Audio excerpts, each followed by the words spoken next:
progressives have this utopian vision for society, and they want to gain power and enact that vision. And so the big question is, how do we get power and keep it? Okay, so like start there. The left wants to get power and keep it and be able to impose that utopian, egalitarian, multicultural vision on American society. Then you run into resistance because you have this, historically Anglo-Protestant nation that is like, no, we don't really do that. Like that's a stream, but it's a minority. Like that progressive string in American history is like a smaller part. So it's like, what do you do when you have this utopian vision, you can't enact it? Well, the solution is a couple different things. And this is why Minnesota is actually ripe for it. So the first thing would be a kind of the welfare state, the big government welfare state, which, European countries have tended to have, especially places like Norway, Sweden, Denmark. And so Minnesota fits that, right? It's like, this is what we have generous social services. It's there's a communal identity. It's not like Idaho, which is very kind of more libertarian and individualistic, but it's like we take care of each other. And so you have this kind of welfare state piece. But then you still have kind of resistance to the utopianism. And so now we're going to get population replacement.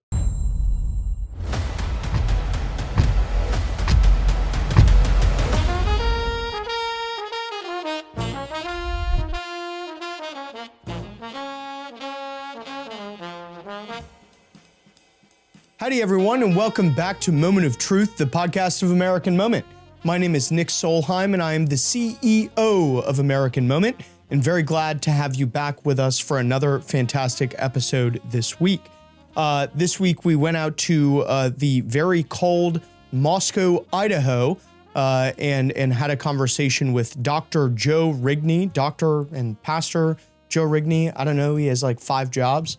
But I was out in Moscow giving a disputatio at New St. Andrews College, which I believe is on YouTube. You should be able to go look at that if you're interested in hearing me talk for 50 minutes. But also got the chance to spend time with Joe, who is from Minnesota, talking about everything that is going on in Minnesota with the ongoing immigration and deportation operations that are happening there. We actually recorded this the morning of the shooting of Alex Pretty, or Pretty, however you pronounce it. So had a really engaging conversation about that, reacting to it as it was happening. So it was a very good episode. We talked a little bit about some of his books as well, specifically about how empathy is weaponized against conservatives and people who actually want to do things. So it was a great episode. We're huge fans of Dr. Rigney here, so we will go now to Dr. Joe Rigney.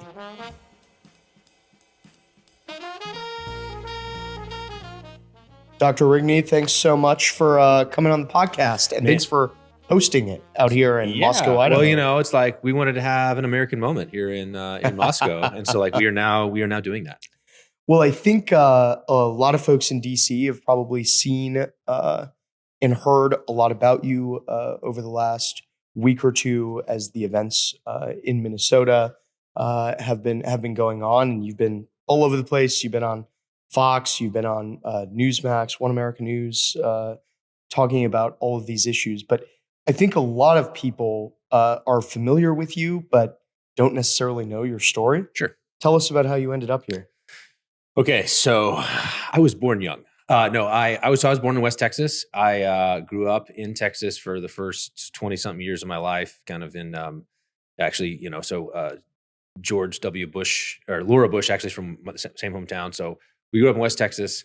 I grew up as an evangelical Christian in kind of a normie traditional Southern Baptist church until high school. And then we went to like a more mega church, seeker-friendly church that had been planted out of that one. I went to Texas A&M for my undergrad, and that's where I met my wife. And through that, got familiar with the ministry of John Piper. And that was kind of like a big,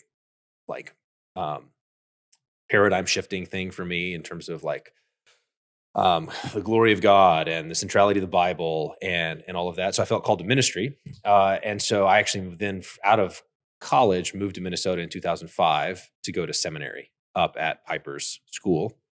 And we thought we were going there for 2 years and then would move back to Texas or something.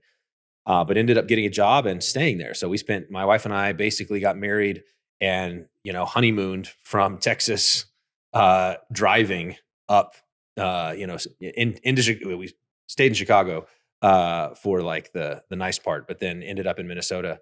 And so spent our first 18 years of our married life in Minnesota. That's where all three of our kids were born. And I was a professor there at Bethlehem College for a number of years. And then became president of Bethlehem College and Seminary for 2 years back in 2021 or so is when I did that. And then a few years ago, there was kind of a difference of vision, especially in related to politics and political philosophy, Christendom, things like that, that led to just parting of the ways. Amicable, friendly, really appreciate those guys, but just we're different. Which then led me to come out here where I've been for the last couple of years as a professor and pastor at Christ Church here, professor at New St. Andrews College. And then, so that's kind of like the rough outline of how I migrated. But I spent 18 years in Minnesota, helped plant a church. So planted the church that was invaded last weekend. So I was one of the pastors. There's a group, it was a team effort. But I was one of the pastors there for 8 years before moving out here.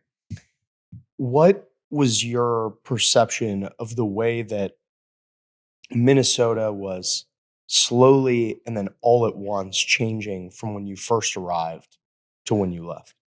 Yeah, it's interesting to think about because when you're in it, I think it's like the frog in the boiling water. Yeah. Right. Just it's slow, and so you don't notice it. So for the first 4 years or so that we lived there, 2005 to 2009, we lived in Phillips neighborhood, which is just south of downtown Minneapolis. It was advertised when we got there.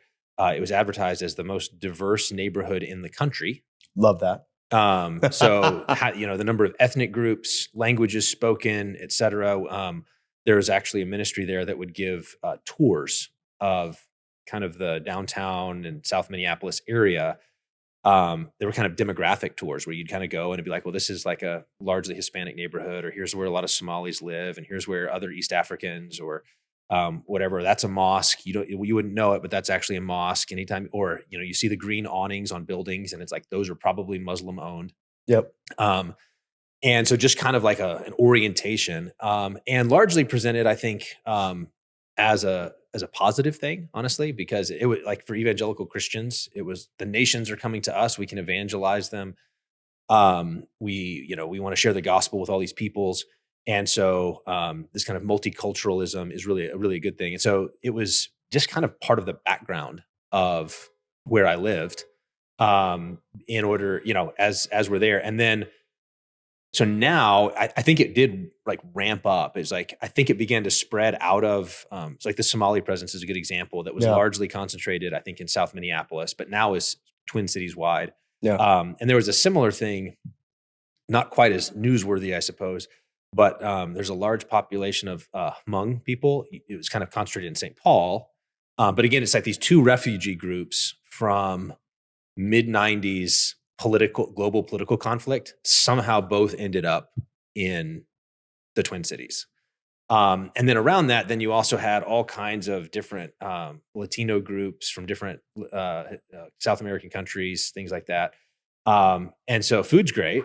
Obviously, you have that going for you. But it was this kind of exciting, like there's refugees, there's immigrants, and we want to evangelize them. And so churches would have English ministries, right? We're going to teach immigrants English and hopefully draw them in order to share the gospel. So that was kind of like the tenor. And then really, I think over the last few years, this wasn't like immigrant related, but it was, the George Floyd thing in 2020 really did was a tipping point in the state where this kind of bubbled over, and all of a sudden there's this really stark violence.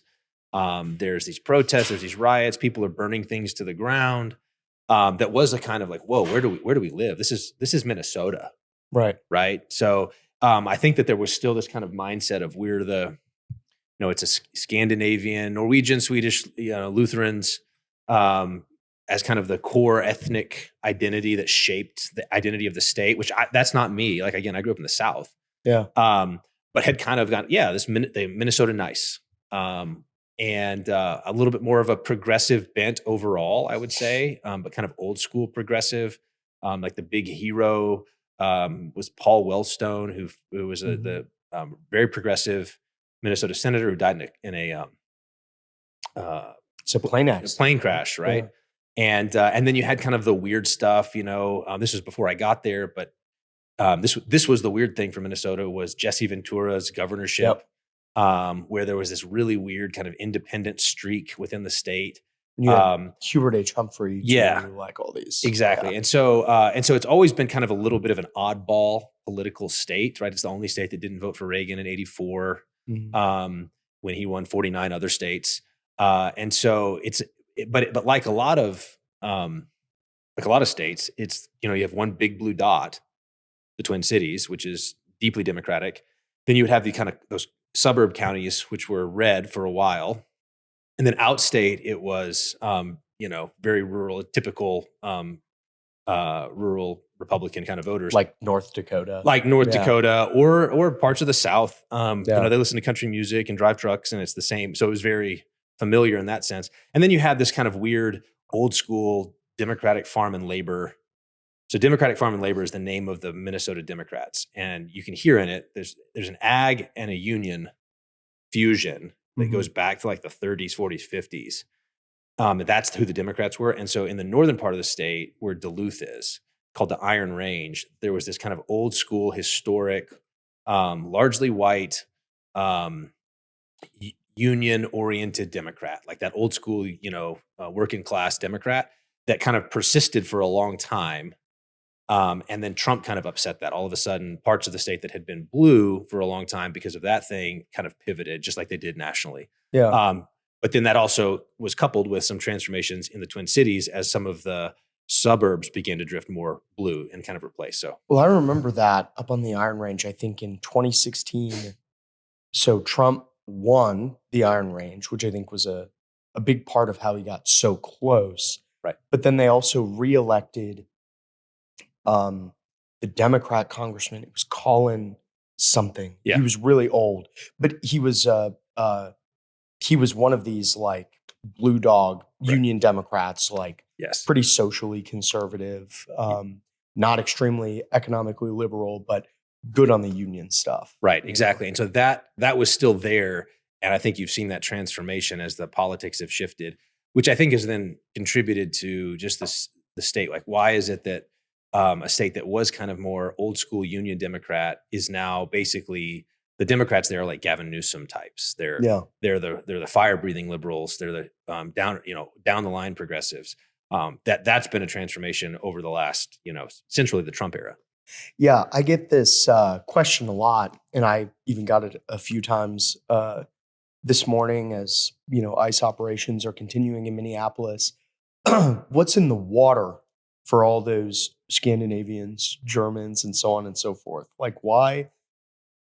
You made the allusion to this being like being a toad in boiling water, ignoring all the bubbles and the steam. Like when I was growing up in Minnesota, when the immigrants started, or when the refugees started showing up and things started to get a lot more diverse, everyone was like, "This is great. Yeah, we just be nice to them. Like this is great. They're one Minnesota." That whole thing. And then now it's just like, it sort of feels like Minnesota's in a civil war. Like what is going on with the way that people have been thinking about this stuff in Minnesota in particular? Yeah, that's a really good question. And I not being a, Swedish Lutheran myself, but having been around them, there is a kind of reserve, it's the same sort of thing that shows up in European countries where you have Norway, Sweden, Denmark, that are very hospitable. There's a long tradition, I think, within even like Lutheranism of kind of social services. So it's mainline, the mainline definition of compassion and hospitality which is kind of that more liberalizing tendency. But it was rooted in a largely like kind of a monoethnic state. But then you can sort of, we're going to be hospitable. We're going to welcome all these people in. Well, and people talk a lot about the role that Catholic charities have played in refugee resettlement in the United States. The biggest driver in Minnesota in particular was like a lot of the Lutheran equivalents of that. I mean, I was baptized ELCA. Yes. Like as an infant, that's I think my grandfather, my dad, and myself were all baptized in the same church. My grandparents got married there. Right. And so you have these kind of, so this is really interesting, like high trust, monoethnic kind of community that like becomes to operate in a certain way. It is the kind of Minnesota nice, hot dish, come in, we're going to feed you and it's going to be great. Little reserved. It's not like the South. It's not big and boisterous. It's cold. So that there is kind of a different quality. We don't like touching. Yeah, no touching. No big hugs. It was funny coming up there from the South and like you hug everybody and it's like, no, we don't do that. I said I haven't lived in Minnesota for almost 10 years and that is still like, just don't give me a hug. Man. It's fine. I don't need that. It's all right. And so I do think there's part of that, but I think it's related to, I think part of what's happening is actually being played out nationally when you can see these dynamics. So here's my take on what's going on. So on the one hand, so you start with the left, progressives have this utopian vision for society and they want to gain power and enact that vision. And so the big question is, how do we get power and keep it? Okay, so like start there. The left wants to get power and keep it and be able to impose that utopian, egalitarian, multicultural vision on American society. Then you run into resistance because you have this, historically Anglo-Protestant nation that is like, no, we don't really do that. Like that's a stream, but it's a minority. Like that progressive string in American history is like a smaller part. So it's like, what do you do when you have this utopian vision, you can't enact it? Well, the solution is a couple different things. And this is why Minnesota is actually ripe for it. So the first thing would be a kind of the welfare state, the big government welfare state, which, European countries have tended to have, especially places like Norway, Sweden, Denmark. And so Minnesota fits that, right? It's like, this is what we have generous social services. It's there's a communal identity. It's not like Idaho, which is very kind of more libertarian and individualistic. But it's like we take care of each other. And so you have this kind of welfare state piece. But then you still have kind of resistance to the utopianism. And so now we're going to get population replacement. And so you do have like the immigration thing kind of dovetails with that, with like, we're going to welcome in. And then you get, I think this was going on in America in the early 2000s, kind of when I was first kind of politically coming of age, where the left's basic strategy was we have this kind of big government vision and we're doing some illegal immigration, we're pushing that heavy. And the play is if we can get comprehensive immigration reform, kind of the John McCain sort of thing. Amnesty with enforcement, border enforcement, but like we'll give amnesty. Then that was the left's kind of play for power, was when those people become citizens, they can vote and they'll vote for us. So it's that kind of classic demographic transformation, the new Democratic majority sort of vision. And then it foundered. It didn't happen. Like the Republicans kind of became more hawkish, especially with Trump. And so then it's like, now we can't do it legally. So we're just going to do it. Yeah. And so we're just going to let them all in. And so that's consequences be damned. Consequences be damned. So Trump kind of arrested it with Trump first term, 45. And then with Biden, it was like, just open the doors. We don't actually need, and I think that this is where the third piece, so you have a welfare state, then you have immigration as a kind of path to permanent power because of the census. So if sanctuary cities, sanctuary states, where illegal immigrants can come, and that will boost our numbers in terms of the census, we'll have more representation. And so we'll have a disproportionate power to our actual authority if things were fair. And then in blue cities, they realized like, actually, if we have lax enough voting laws, we can just do it. And I think the COVID election, 2020, was a kind of successful trial run, that if we just flood the country with mail-in ballots and have really lax voting laws, we actually don't have to amnesty anybody. We can just win. Yeah. And it worked. And then it was like, okay, cool. So now we're just going to dial it up and go for it, which is what then you have that spike under Biden of just like open the gates, let everybody in. Now there's places for them to go. There's states like California and Illinois, New York, where immigration laws will not be enforced. Right. And so this is how we're going to win. And then coupled with that is this dynamic. It's interesting to watch the way that what people call the great sort, because I felt this in Minnesota, right. Especially kind of post 2020, as that started to pick up. With the great sort, the idea that people begin to move based on politics, not just did I get a new job, but like what state do I want to live in order to have people who share my political and cultural values.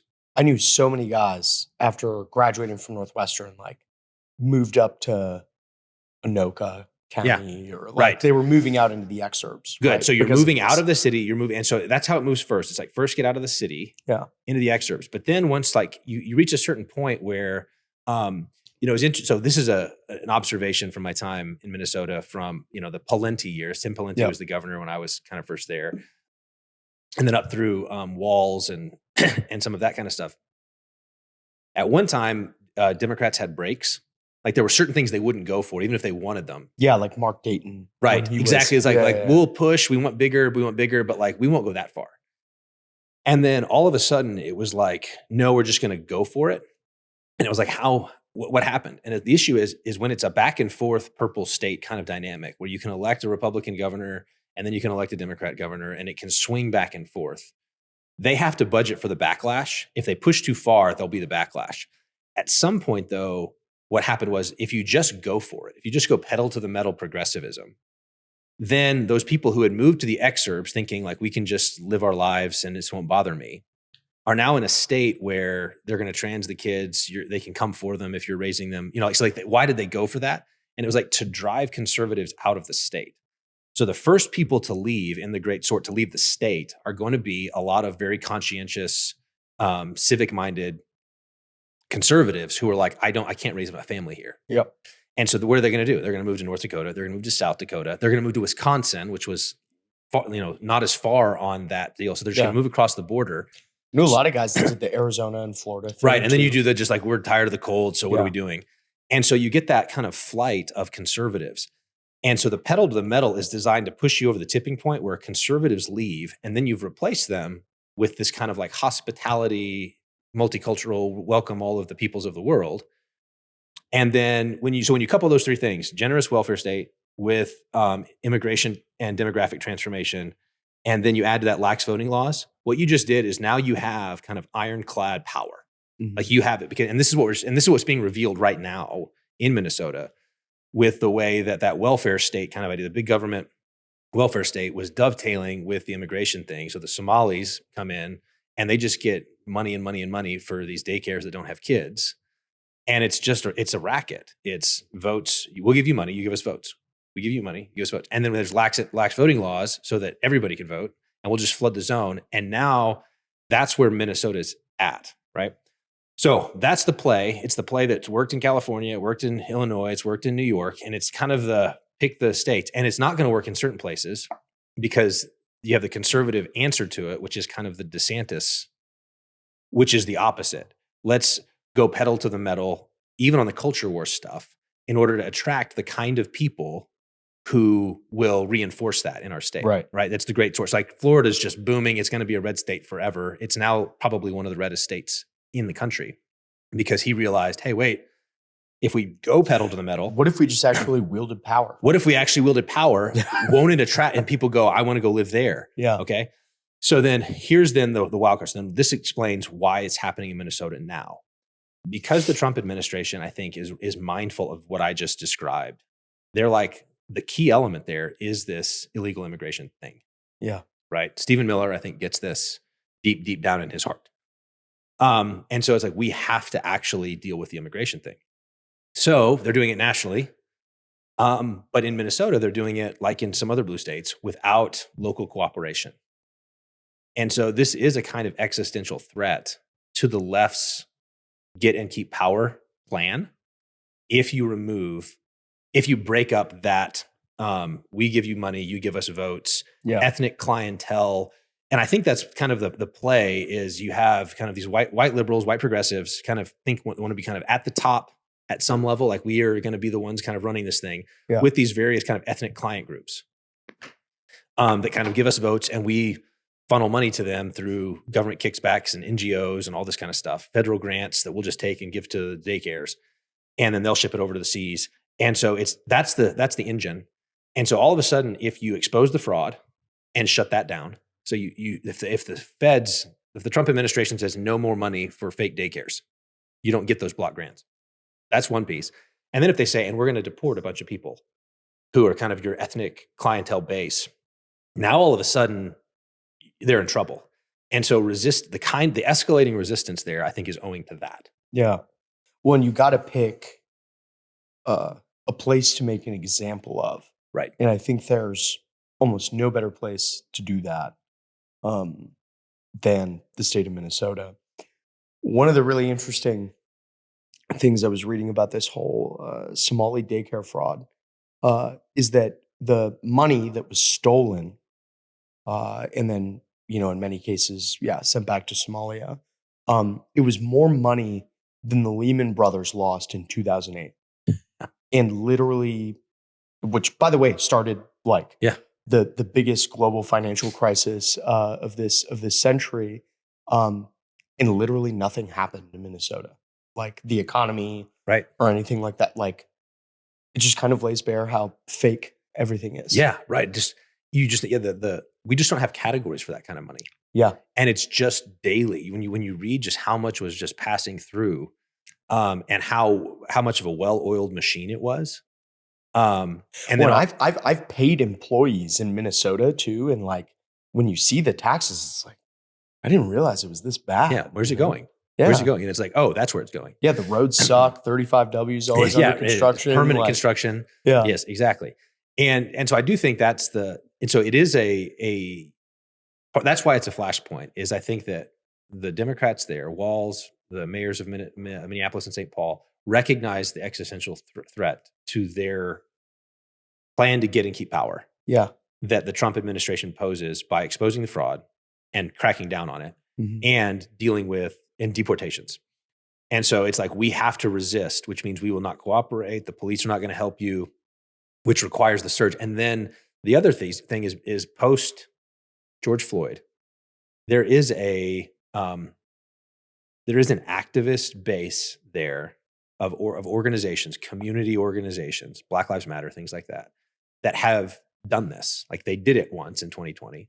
And so they know how to do it. Right. So it's like, in other words, there's the shock troops there who are willing to harass law enforcement, chase them around, prevent them from doing their jobs. That's already in place in a way that it wouldn't be if you tried the same thing in Boise or something like that. Like, it wouldn't work in certain places. It will work there, which is what's happening right now. And then there's this this is like the crazy dynamic. So the Renee Good tragedy, and it was a tragedy. Like, this woman is dead. I think it was a justifiable shoot.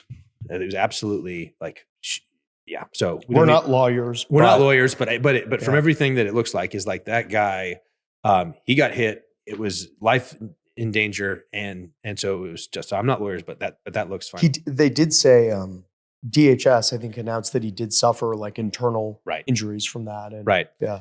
But in the aftermath of that, one of the things that was, you just kind of can't believe it. And I think this is a hard thing for sometimes conservatives and Christians to like process, is then it wasn't like this woman who was disrupting law enforcement is killed. You would think, okay, let's not do that anymore. And instead what you saw is more progressive women going to these protests, going to these disruption activities with their kids now. And so it was like, all of a sudden they're strapping the baby on to the carrier. And now we're going to go try to like disrupt ICE agents. And you're just going like, what is happening here?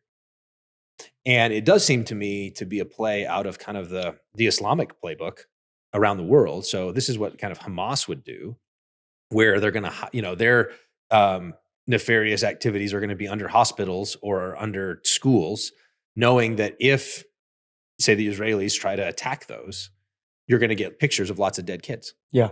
they're going to up the stakes. They're going to up the stakes, and Yeah. it's a part of the propaganda war, right? Yep. So like in other words, they're banking on now these ICE agents are going to have to budget for the presence of a 2-year-old on my chest. Yeah. And so that gives them, so they're hiding behind their kids. Whereas for guys like you and me or Yeah. our wives or whatever, unthinkable. I just could never, you can't imagine. I think that Yeah. that's sometimes, and so, and this is what I think the way the propaganda works is I think it's so inconceivable to a lot of normal people that when they read a headline that says ICE tear gases 3-year-old, they think that must have meant ICE was assaulting normal, just ran people just driving on the street, and ICE is like shooting tear gas into their window. Yeah. Because they could never imagine, like, well, I would never take my kid down to this riot zone. I would never try to disrupt. I would never do that. Like, I would protect my kids. I would try to, if I found out there's a riot, I'm going to go, kids, we're getting out of here. I've talked to friends who, when the Renee Good shooting happened, had kids who were in downtown for whatever reason. And they were like, we got to get them out of there. Like get the kids out. Totally normal. Normal reaction. Like, let's not put our kids in the middle of this, like, regardless of what side you're on. Yeah, it doesn't matter. Totally You normal. just protect your kids, protect your wives. And instead it's the opposite. It's like, we're going to use our kids as a shield. We're going to bring our kids to these protests. We're going to leave them in the car. The illegal, this was the big one the other day, was ICE detains 5-year-old because they tried to detain his dad, and the dad ran and left the kid. Yeah. And so all of a sudden ICE has this 5-year-old in the snow, but the headline is going to be ICE is going around arresting 5-year-olds. They put them in cuffs. Yeah, exactly. Yeah. And I think that kind of propaganda does actually work on some people. Yeah. I think it works on a lot of people, right? In a place like Minnesota in particular. Yes, exactly. And so it is a little bit shocking. I know, so we were talking before we got on about just some of the people that we've known in the Twin Cities, or, when you were there in college, about kind of the mentality that you kind of see them kind of fall over the cliff into support for this kind of lawlessness. Mm-hmm. And you go, why is it? And it's like, because the propaganda was successful. Yeah. So that brings us to a really interesting point. You've written these 2 great books. You've written a fair amount of books, but the 2 most recent ones that I've read have been The Sin of Empathy and Leadership and Emotional Sabotage. Yep. And I'm wondering if you can explain the central thesis of both of those books, and then apply some of the principles from those into how conservative leaders and institutions in Minnesota have failed. So thinking, feckless Republicans in the state legislature, all the way to Christian colleges, which you and I are both aware of, who have not done a good job of guarding their flock, as it were, against some of this emotional sabotage. Yeah. So in Leadership and the Sin of Empathy, that book, I have a whole chapter on the progressive gaze, GAZE. Yeah, this is the way that, like, Christians in particular, I think that conservatives more broadly can fall into it, and basically kind of operate with a little progressive on their shoulder, kind of policing and evaluating their actions. So the way it kind of works is this. I'll speak from the Christian side, even though I think it does apply more broadly to even people who would be more conservative, but maybe not Christians. You want to be a compassionate person. Like, for Christians, like, that's a command. Jesus said, be kind, be tenderhearted, be compassionate. Christ was compassionate. So you go, I want to be that. And then you say, not only that, I want to be known for that.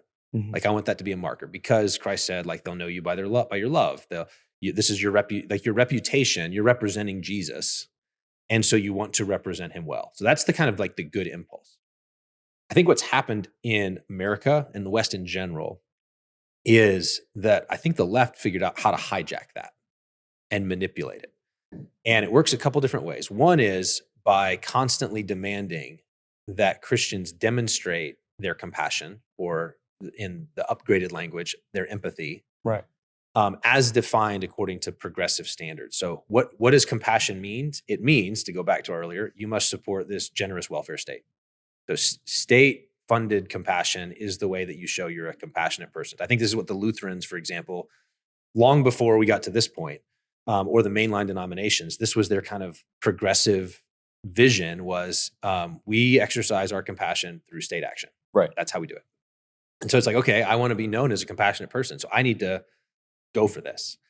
And so both things are happening there. Like that means if I show, here's victim classes, here's marginalized people, here's oppressed people, you need to have compassion on them. And here's what compassion means. Christians are primed, because they want to be compassionate, to go for it. Okay. And then if you resist, you say, I don't know that this is actually the best way to show compassion to this group of people. I don't think this will actually help. I think this might actually enable certain kinds of destructive behaviors or something like that, or this is going to be bad.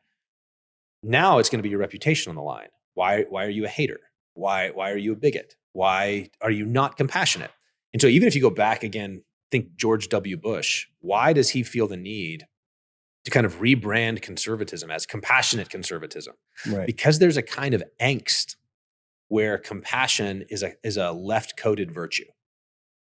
And you prove it by adopting the methods and strategies of the left.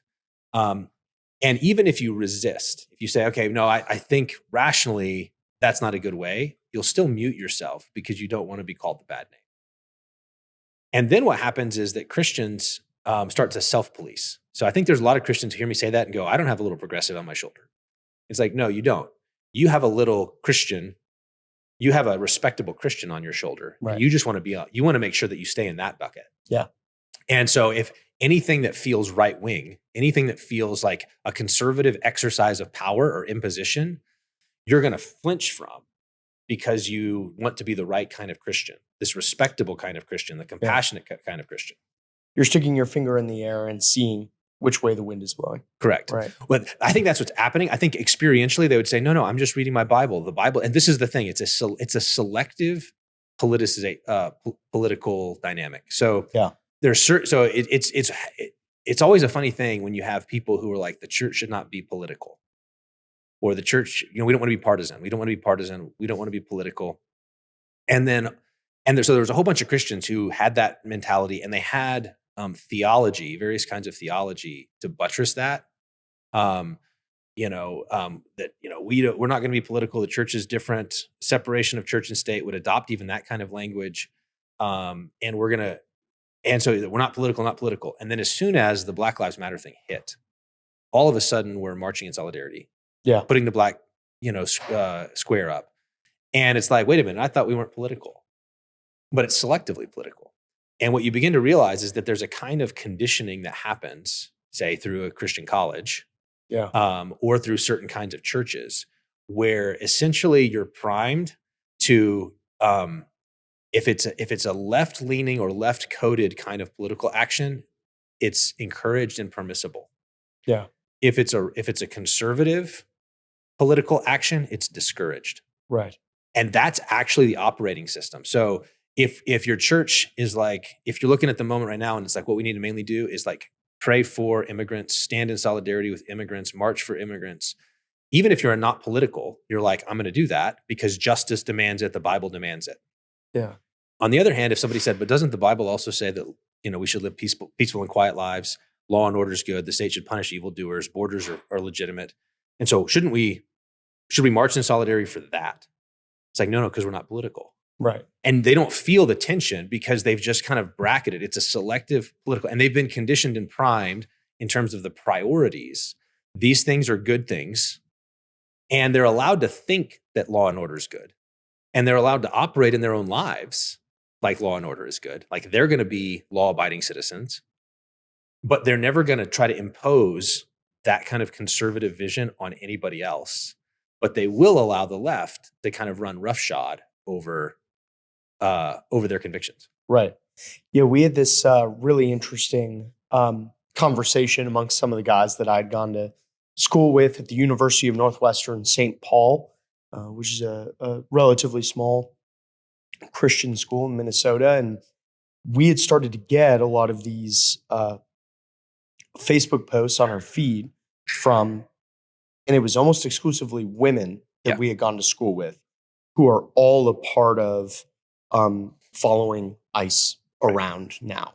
And they're bragging about they are beginning to get detained and they're able to get their cars away and and they're openly bragging about this on Facebook. And I'm thinking back to when I knew these girls 10 years ago, and they were like totally normal, well-adjusted, like nice gals from Northwestern Minnesota or whatever. Conservative, like Billy Graham's college, like the Northwestern was the college that Billy Graham was deeply involved with.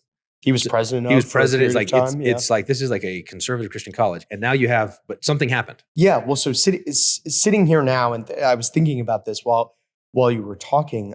We had this woman, and I'm not going to name her here, but I'm sure that you know her, so we can talk about it after. This was in probably 15 or I think it was 2015. The school hired this woman, and it was sort of like pre-DEI. They hired this woman as I think it was like the dean of multiculturalism or something, something like that. And you can sort of see like how all of this stuff begins. Correct. You know, so how did a lot of these Christian institutions in Minnesota in particular fail? Because like I look back at the people that I went to school with at Northwestern, and like I actually think it produced more liberals than it did Christian conservatives. Right. So it was basically laundering worldliness and baptizing it with Christian categories. Yeah. Through that kind of selective ideology. So, and it's corruptions of good things. So it's like, does the Bible say that all nations will worship Jesus? Right? Is like, did Christ die for every people on the earth? It's like, absolutely. Does that mean that, so that we shouldn't be bigoted? We shouldn't be hateful. So like all of that kind of stuff it's biblical. And so Christians kind of have that.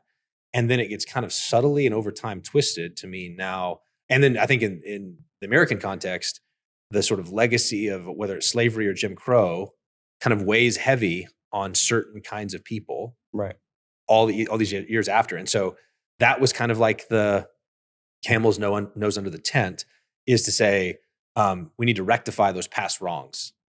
And then America is still a hotbed of racial hatred and racial injustice. Sort of, you think about the again, going back to Ferguson and the shooting of Michael Brown, and again, that's again propaganda stuff, right? Like hands up, don't shoot, as though that's what happened. They still think that. There's people who've still internalized, even though it's like, no, it did not happen that way. Isn't that what they did when they entered Emmanuel? They were doing when they came to when they came to our city's church. Yeah, when they came to the city's church, they're walking around going, hands up, don't shoot. So it's like they're still repeating that catechism, even though it's fundamentally a lie. It's the current thing 11 years later. Correct. And I think a lot of Christians wanted to like lean into that out of a good desire to stand in solidarity or to encourage marginalized peoples, help the weak. All of those things were kind of, again, shaded in a certain way, very subtly, and it began to establish certain priorities. And I think, you know, like Megan Basham, who's a friend of ours, wrote her book Shepherds for Sale to show how this wasn't just, this didn't just happen. Like there were kind of useful idiots who were passing it along, but it was a very deliberate effort on the part of non-Christian progressive activists who realized that one of the major barriers to implementing their vision was conservative evangelicals. Like they're not going to go for this. So what do we need to do? We need to take them off the table. It was financed. Like there's lots of money flowing in, and it was on these kind of like political issues, whether it's immigration, climate change, the DEI stuff, lots of money flowing in order to, at the very least, neutralize. And I think that's an important thing to like distinguish, is that there, in these situations on the evangelical side, there are kind of two different groups. One is the one that you're talking about, who actually tipped over and start to like do the activism. So like the propaganda worked and it spurred them to action. So now you have these nice Christian girls who are chasing ICE around Minnesota because they believe that enforcing immigration laws, that this is, we're resisting Nazis, right? That's where we are. And so they actually have they've been spurred to action. But the other effect is actually to inhibit resistance. You don't actually have to go march as long as you just kind of are pacified into inaction. We're just going to kind of stay out of it. We're going to grieve it. We're going to lament it. Isn't this so sad? And typically that becomes a kind of both sidesism. And that's what rationalizes the inaction, is you say, well, both sides are bad here, right? Yes, we don't approve of rioting. No, we don't approve of this kind of, burning things down or harassing people. We don't like that on the left. But we also think that Trump's bad and that ICE is a big problem. And so they're all bad. Everybody's equally bad, and we're kind of above it all or out of it. Right. Praying about it, and I don't want to dismiss prayer as absolutely pray about it, but prayer, like in every area of Christian life, is like you pray and then you act. Like in no other area would you say, well, I'm not going to discipline my kids. I'm just going to pray about it. I'm just going to let my kids do whatever they want. But I'll pray, God, I pray that they grow up to be Christians. Or I'm just going to pray about things. I'm never going to go, like, I'm going to pray for the nations, but I'll never send a missionary. Right. Like every other area, this is kind of like and this was interesting about it, is that it's a core evangelical identity marker going back, the William Carey, who was like, God uses means. If he's going to evangelize the world, he's going to send missionaries. And every evangelical is like, yes. So we're going to pray. We're going to expect God to act, but we're going to be like active in it. But then sometimes on these things, it's like, it takes them off the table. Yeah. And I think that concerted, what Basham documents in her book is that concerted effort to basically remove resistance from evangelicals, at least to split it. Or remove action. Yes. Period. Yeah. So just as long as so sit back and take it. And I think it is an effective tool. Like it works. Like we know people on whom it has worked, who believe the propaganda, who believe the outright lies about what's happening, and either move to action or take themselves off. Yeah. I think there are a lot of these. So there have been the Christian institutions that have slowly drifted leftward over the years. There are also many good ones who have trended a lot more conservative. I think they recognized the George Floyd riots as an example, as sort of a time for choosing. This seems somewhat impossible in the year of our Lord 2026, but there are still some Christian institutions in the middle. There are some who are, they're conservatives, but they're like, shh, like I vote for the president, I support law enforcement, but I'm not going to do the thin blue line on the back of my SUV or whatever. Right. What is going on now with that category of people, and where do you think that they are headed, in the next couple of years of national conservative governance? Yeah. So I think at one time I would have thought certain things we talk about being red pilled. Yeah. All of a sudden it's like something happens and you get people joke about being radicalized, which often in these contexts is like, I just think what people normally thought about 30 or 40 years ago. Like I'm going to think and act like we're still in the 70s or 80s or something. And could be 1980s, could be 1880s, doesn't matter. Like the point is like, wait a minute, and you get radicalized. I think there are people who that happens to. What's been a little bit shocking to me, and it shows how deep human rationalization goes, is people who will actually be the victims of left-wing violence and still submit. Yeah. Like I know people who, like you look at something like happened a year ago in Minnesota with the trans shooter, right, who went and killed the Catholic kids. Yeah. I mean, this is not, that church is in Minneapolis. It's an urban Catholic church. It's not a traditional Catholic church. Nope. This is a very, I am almost positive that most people at that church probably voted for Kamala Harris. I know some people who, yes, right. That's so true. It's that kind of church. Yeah. And their kids were killed by a trans shooter. Mm-hmm. It still doesn't shake them in terms of their support for the left. Yeah. It was gun violence. Right. It's just guns. Got to get rid of the guns. Yeah. So it's like, and you just see like there's a way in which the commitment to avoid dealing with reality as it actually is. Yeah. Like that this is actually the same thing with Charlie Kirk. Right. The assassination. You think like, okay, here's an evangelist. Yeah, he's like, there's political stuff involved in what he's doing, but like, what's his core and he did work very hard to get president elected, but he's going around to college campuses, just like preaching Jesus, get married, have kids, answering objections. He's an apologist. He's an evangelical apologist, and he's assassinated again by a leftist. And you'd think, okay, that will be the thing that will get some of these people to like wake up. Where do we live? Yeah. Or we're using examples of adult trans stuff. It's a trans, because that's the trans stuff. These are the Trantifa, Tranisaries, These are the shock troops Yeah. who have been, who went all in on left wokeism. They went as far as you could go, right? They've mutilated their bodies. They've taken the hormones. They're obviously mentally unwell. Demons are almost certainly involved. Right. And there's this violence as the tip of the spear from the left. And there's still people who go like, well, maybe we can kind of both sides it. Right. And it's like, so I don't know what I don't have any illusions that like eventually we'll wake up. Right. I do think for people who say, listen to this and go like, this all makes sense to me. I see this.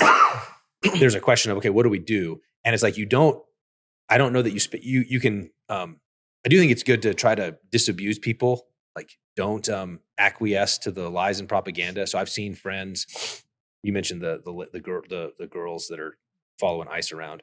I think Allie Beth Stuckey was talking about on Twitter that she's like, Instagram is a dumpster fire right now. It's like 2020 all over again. Yep. And it's these Christian mommy Instagram influencers who are basically running the same thing and spreading the lies about ICE. And she's like, I thought we learned our lesson. Yeah.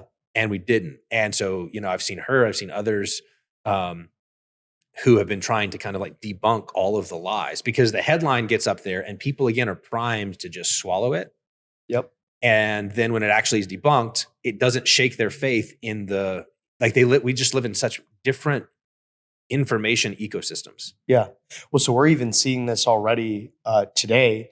We're recording this on the morning of an ICE officer-involved shooting, right? Where an illegal alien was killed, and there's video, yeah, of the shooting. And DHS has announced, and you can see it in the video. He pulls a firearm. He's got a gun. Yeah, on ICE agents, and gets shot. Yeah, dies. And already the leftist talking point is, this is fake. Yeah, it's fake. It's right. not real. Or, he didn't pull a gun. Or watching the governor put out a statement that basically says this is the president's fault. This is ICE's fault. Yeah, and he specifically said they were poorly trained ICE officers. Right. Yes, and I think this is one of the hard things for Christians to keep in mind. So that you do have these horrible things that happen, and you go like, but who's responsible for this? Yeah. Who's like the chaos? Like if you trace it back, who's responsible? And it's like you need to realize that it's fundamentally the fault of the state officials and local officials who are refusing to cooperate with the federal government in enforcing immigration laws. They don't like and are actively encouraging resistance right, to federal immigration law. Correct. Like anything, like once you've made that call to say we're not going to help, and not only we're not going to help, we're going to resist, we're going to encourage resistance, and therefore, in order to you like as the federal administration, you have two choices at that point. Well, either we do it ourselves, and so we have to have a surge of ICE agents to basically fill the gap left by local police. So we ought to go do that, which is what they're doing. Or we have to say, you know what? You guys get to veto federal immigration laws functionally. You guys get to just decide those laws don't have to be enforced. And I think that any previous Republican administration would have backed down. 100%. There's no way. I even think Trump term 1 would have backed down. There's just no way that they would have followed through. But when the violence starts to happen, it's not a both sides thing. It's like one of these groups of people is trying to do lawful things. Yeah. And one of them is trying to do unlawful things. So the negative consequences are laid at the feet. The death of Renee Good, the death of this guy this morning, the other kinds of violence. If kids end up in the hospital, it's like, whose fault is it? It's the governor's fault. It's the mayor's fault. It's these activists' fault. It's the mom who brings her kid to a riot's fault. But there's a certain kind of conditioning that some Christians go through at this point and say, no, it's either both sides are equally culpable, or it's actually the law enforcement's fault for trying to enforce the law. Yeah. What do you think is going to happen in Minnesota in the next, we just passed the 1-year mark of the president's inauguration. What do you think is going to happen in Minnesota in the next 3 years? Is it going to get worse? Is it going to get better? I haven't, like it will be interesting to see. So I think one question will be, how does this actually accelerate more of the great sort? So I could see that as a real possibility. Yeah. Conservative people who are just tired of it and decide they might say, I've lived here my whole life. I love this place, but this is not workable. And they decide to move to North Dakota, South Dakota, Arizona, Florida, Wisconsin. In which case Minnesota becomes California, right? It's just they've reached tipping point. Or what's happened? This is an interesting parallel is in Virginia right now, where they just got the trifecta in the most recent election, and immediately I saw a list of the bills that were immediately submitted, and you can just see that strategy I laid out earlier. It's like, well, we're going to make sure you can't investigate fraud. We're going to loosen our election laws. We're going to make our the welfare state more generous, and all these kind of things. And it's like they know there's a play, and they're going to run it because they want Virginia. Virginia's been a trending blue because of all the government workers because of Northern Virginia. Well, this is actually a really interesting point, though. Like I got married. Let's see, 2 months before Youngkin was elected in 21. And our first apartment was in Northern Virginia. And essentially, and my wife can corroborate this, she remembers having these conversations. I was like, I think this is we're getting a flash in the pan right now of like red. Yeah. Not going to last. Right. And so we moved to West Virginia because I was like, and this is coming back to the big sort stuff. Like, it was, I wanted to live somewhere where I could count on the next several decades conservative governance. Right. And so I think that's one possibility, both for Virginia and for Minnesota, is the great sort continues, the left solidifies power. On the other hand, I do think there's a possibility that if conservatives get over that pacification, if Christians are able to to speak and act in courageous and bold ways, flowing from a real conviction that God is God and whatever, like in other words, like actually have some backbone. And if the Trump administration successfully carries out the effort that they're doing right now to break this kind of cycle of welfare state to fraud pipeline, like if they're actually able to disrupt it, Minnesota still hasn't tipped far enough, right? The legislature is still evenly split. Yep. Republicans still can win in the state. And the question would be whether or not, if they could tip it back, like if I think Amy Klobuchar, the senator, is running for governor. Walz is not running, which I think is also significant. I think he's basically going to be the sacrificial lamb for the system. Yep. And he's totally happy to do it. Right. You can tell. Right. He's like, he's now free of any need to kind of both sides it or whatever. He can just go for broke, knowing that then Klobuchar can distance from him if she needs to in an election and say, well, I think that maybe that was too far. We need to all come together and present the moderate face, which is what they did in Virginia. Abigail Spanberger ran the same play. I'm an old school moderate Democrat, and then she's going to get in there and she's going to run it like an authoritarian leftist regime.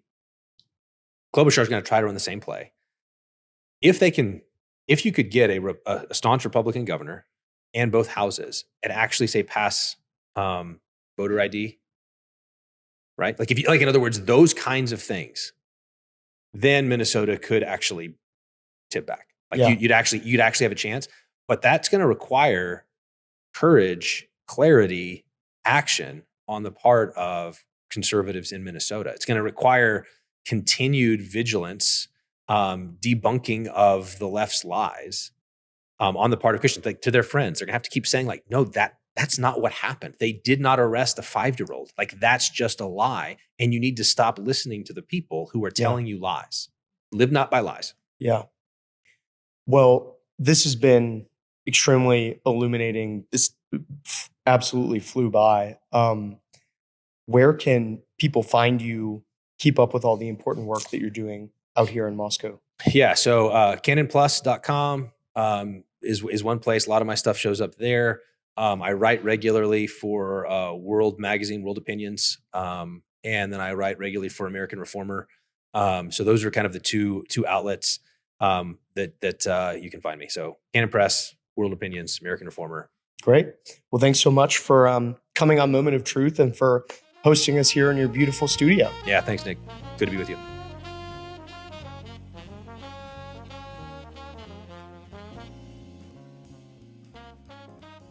Thanks for tuning in to another fantastic episode of Moment of Truth, and thank you to Dr. Joe Rigney and Canon Press for hosting us and allowing us to use their studio space. It was a great time. I spent like 4 hours in the podcast chair, which was mentally exhausting, but it was a great time. So thank you for allowing us to do that. And thank you for tuning into another episode of Moment of Truth. We will see you again next week. Moment of Truth is an American Moment podcast taped at the Conservative Partnership Campus Studios and is produced by Jake Mercier and Hunter Smith, with original graphics and title cards by Jared Cummings. Our intro song is A Minor Struggle by Ryan Serenich, and our website is AmericanMoment.org.